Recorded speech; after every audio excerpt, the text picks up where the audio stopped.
Yo, what is up, you guys? So, in this video, I'm going to show you guys kind of the basics of what I do to kind of get a progression type thing going. So, what you just heard is kind of something like what I'll be trying to do. I'll be making new layers and talking briefly about music theory and things like that. But most importantly, I'm going to link down below a video on major and minor scales if you don't already know about that. It's like the most basic thing you should at least know.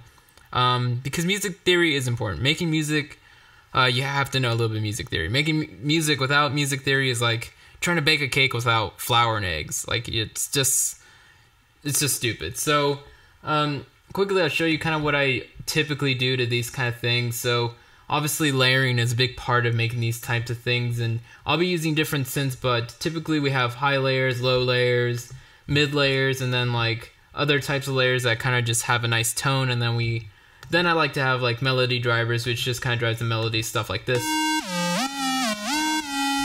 And like other ones.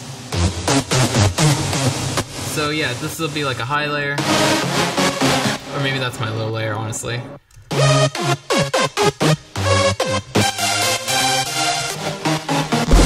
So all together, I mean all by themselves, it doesn't sound like much, but when you put it all together, it sounds pretty rad. So, and then on the group here, which I'll do again later, you have to filter out some of the low and high so that it just works out a little better. Maybe do some EQing and filtering for effects. A little bit sidechain, so I like to use this on the entire group. Sometimes, actually a lot of times, it's better to sidechain each thing individually. That's better. This is kind of the lazy, quick way to do it, but usually before mixing, this is where I leave it at, and then later on I go back and do each one individually. That is the best way to do it. But for a quick chain, this is a good way to do it as well. And then just a little bit of multiband compression to just kind of throw them, just to kind of squeeze it all down a little tighter, because it can be a little bit crazy. And then a little bit mid-side, so the mid-side is just ridiculously stupid, boosting up the mid and the sides by quite a lot. But that's the way I like it to fill out until I do other things later on. So that's the basics of what I got going on there. So we'll just go to a new live set, and don't save. I don't need to save this. By the way, all this was a template that's on my website if you're interested. If not, who cares? So let me just open up a new session, or it's probably going to open up to my template, my default template, I should say. So right here, we'll just create something new. So we already have some tracks. So let's make some instruments. So let's make about 4 of them, and let's leave them all be pianos right now. Let's put them in a group, and let's throw on the things that I like to have on a group like this. So for now, we're going to throw on some multiband. We should probably throw a filter on there. Actually, we should throw 2 filters. We could throw EQ in there, but for now we'll just leave it out. And let's see, so kickstart, so that's important as well. So kickstart, just to get a nice quick sidechain. We'll turn these all off for now. Basically, this is all we need right now. And let's group it all, just because I like to have things in groups. Oh, and let's get also a little bit mid-side going. So we'll just leave these all at default. Let's actually kind of shape this one already. So let's put a little high pass around 150 and a low pass right around there. Bring down the Q, so that way it's more gradual. And actually, we could put these outside of this. So let's just group these 3 inside of this, and let's turn those off. So perfect. So that's kind of what I like to do to start off. Now, like I said, music theory is important, so if you don't know about your minor and major scales, you could, in the meanwhile, I'm not really suggesting this seriously, because I think it's good for you to know your scales. Like, I have them memorized in my head. But if you're absolutely lazy, you could use a scale device. But I don't know, I think it's going to work against you in the long run if you don't know it. Because you won't be able to train your ears to hear notes that are out of place if you're always using scale. So only time I recommend using scale is when you're playing a keyboard and you just want to hear the right notes. Because I'm not a great keyboard player, and sometimes I draw on my keyboard with dry erase marker, to see what notes I can and cannot play, and that helps me become a little bit better with playing the keys, but just sticking with scale. But yeah, so let's just create some MIDI here. So we'll just play off in this region. We'll press Command Shift M, and let's just do A minor since this session's in the A minor. So let's unfold. We'll do a quick minor scale, but again, you should watch that video, or watch any video on scales. Doesn't even have to be my own. So let's see if I did it right.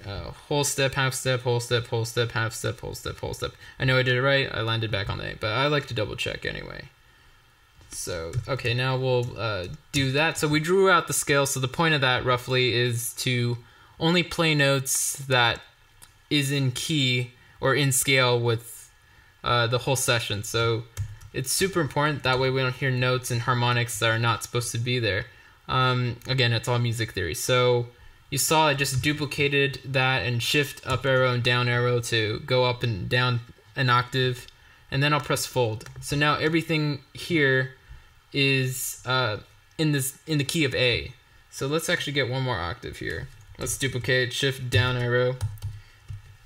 So we have a good we have a good range here of every key that we could use. So typically with writing these kind of things, I'll leave it on piano because piano is actually a good way to write and hear progressive progressions or any chords, and is for the fact just because piano will let us hear our harmonics more clearly. Sometimes when you're using detuned layers, you can kind of fool yourself what sounds good, because there might be so much detunage that it's just not as accurate as hearing it on piano. So I like to write on piano. So typically, music back in the day used to be more complicated. Like people would write into thirds and fifth chords, and change like the type of chords and blah blah blah and things like that. You don't see that as much with the dance music. You probably just see a lot of what I call piano roll drawing, which is just basically where everything's super quantized. It's obviously drawn in, and there's things like this. So the music will basically look something like this. So just to rough it out, it'll look a lot like something like that. And the thing that most producers will do after that is actually, let me add one more octave. Whoops. So what you'll notice is a lot of producers draw out the rough pattern, and then they duplicate that and just change it down like this. So we'll hear something like this.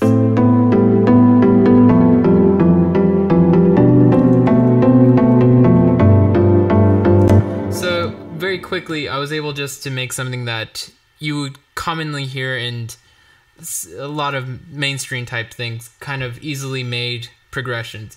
And that's not always wrong. Sometimes keeping it simple is better, because there's a term in music, what is it? Fuck, how did I forget it? Simpler is better, basically, is the concept of less is more. There we go. Less is more. So it's okay to know the basics of just how to get this stuff. Maybe in other tutorials I'll go into more advanced types of harmonics and things like that. But for now, let's just write something quickly. So because I already have the scale out, what I like to do is just draw out my root note pattern. So the bottom note, the first note we start on, is our root note. So everything else is just going to be harmonics to that root note. So let's go back to this. Some quick key commands I'll throw out right now, which are super useful to know, are things like Command 3. So that gives you the triplet grid. So if I press Command 3 again, you see it's a regular grid. If I press it again, it's a triplet grid. Very useful for when you're doing piano roll type drawing with the MIDI. And another two good key commands is Command 2 and Command 1. So Command 2 makes our grid a little bigger, and Command 1 makes our grid smaller. So Command 1 and 2 kind of do the same things, but just in reverse zoom sizes. So let's leave it on 1/16, and we'll go into the triplet grid if we have to. So typically what you do is, like right here I have 4 bars. So I'm just going to write some nice little pattern into each one of these bars, and I'll just change the root note. So let's just make a pattern. So we can just kind of loop from here, or let's change our loop up here. I could have done it there, but whatever.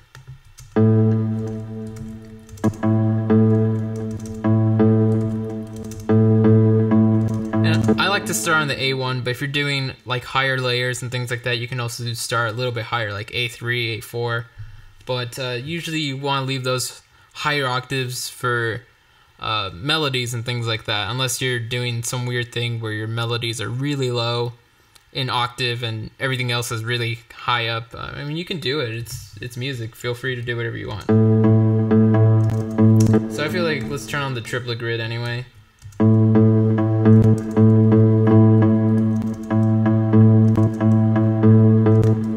let's turn it back off. So I use that key command a lot.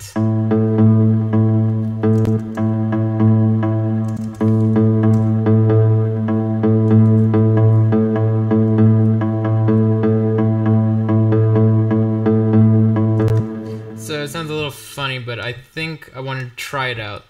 It's kind of a weird rhythm, but I want to hear how it sounds. So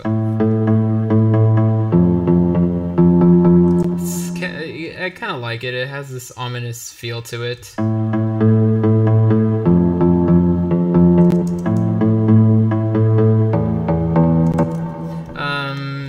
Maybe I'm also okay with deleting stuff. I don't try to take a long time to make some things work. Sometimes I just like to start over. So just like that, I deleted what I had before. Just gonna start over. So let's maybe make shorter notes.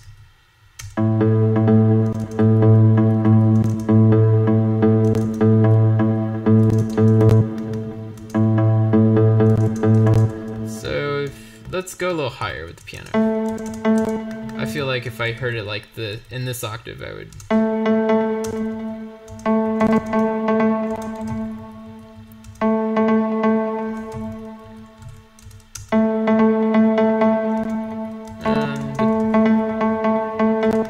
Alright, so let's go back down.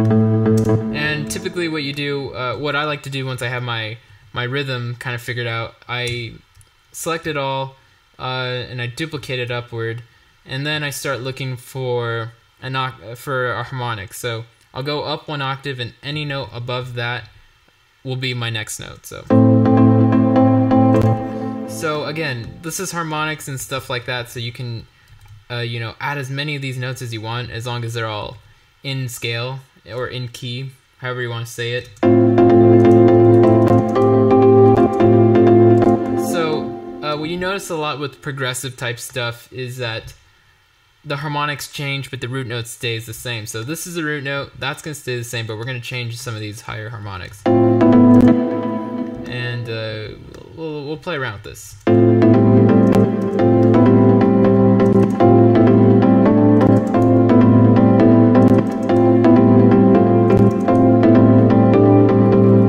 Alright, so I think I know how I want to end. And of course, feel free to change all of these and match different harmonics. Change it up as much as you can, add as much variety as you can. I'm just keeping it really basic, just so that people can follow along, and for the sake of time, since I am doing a tutorial and I don't want to make it too long. And so I think with this one, we'll do something like this.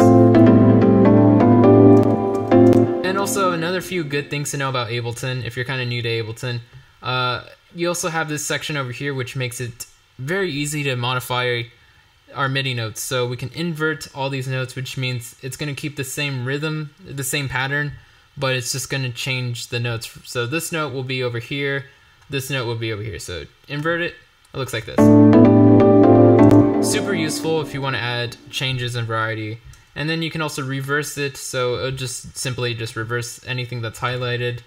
Then we can also do double time, so it's going to make it twice as fast. Or if we do this, it's going to do half time, make it twice as slow. And then we also have legato, which basically what legato means is all these notes are going to play until the next one starts. So that's basically what legato means in this context. So let's kind of change all this again. I wasn't really too happy with it. I can't help it, I want to take some time and make it sound cute. Alright, so that kind of works out, so let's just copy these up.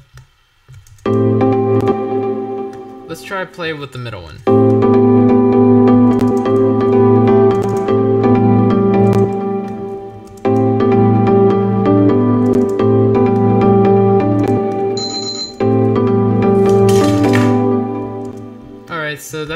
basic enough. So I kind of like how that goes. Let's maybe try doing it with all of them now.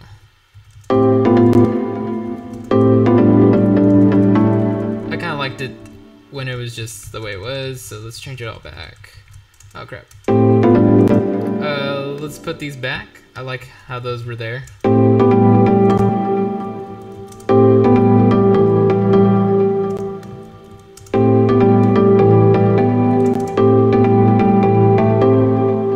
And let's maybe throw this one up.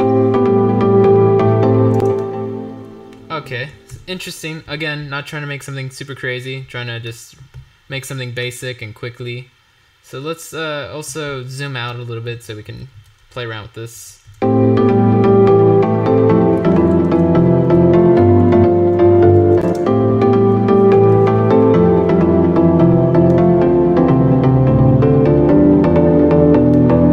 So very quickly, once you have that first bar, you can kind of use that rhythm and kind of what you have going on there and just change the root note. And that's what a lot of people do, but honestly, we all prefer it when it's a little bit more, you know, a little bit more unique and things are kind of more creative. This is kind of a simple one and done sort of thing, but again, just showing basics. So I don't want to hear like, okay, say you're writing blah blah blah. That's not the point of the tutorial, but yet there will be people like that, so it's okay.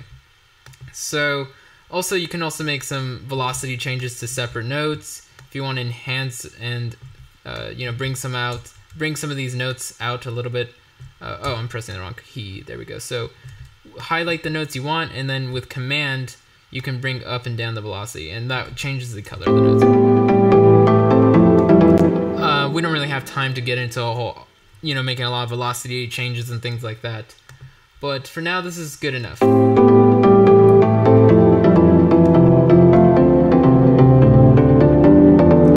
feel like I want to go a little lower with this.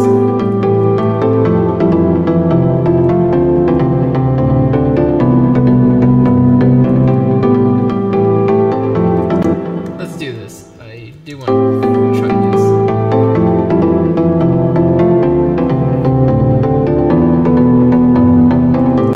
So, just adding a little bit of changes there.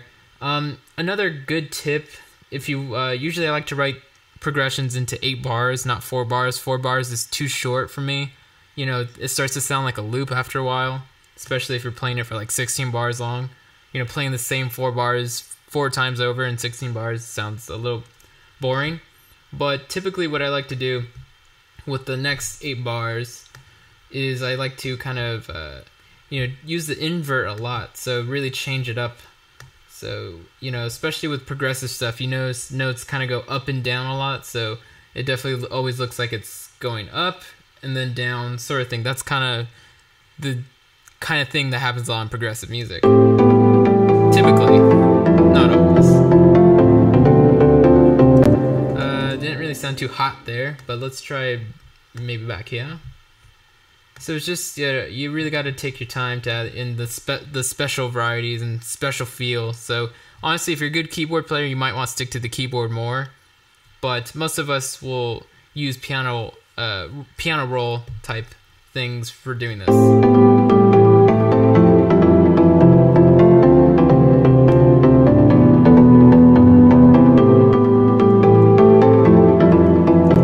I want to switch this one around as well.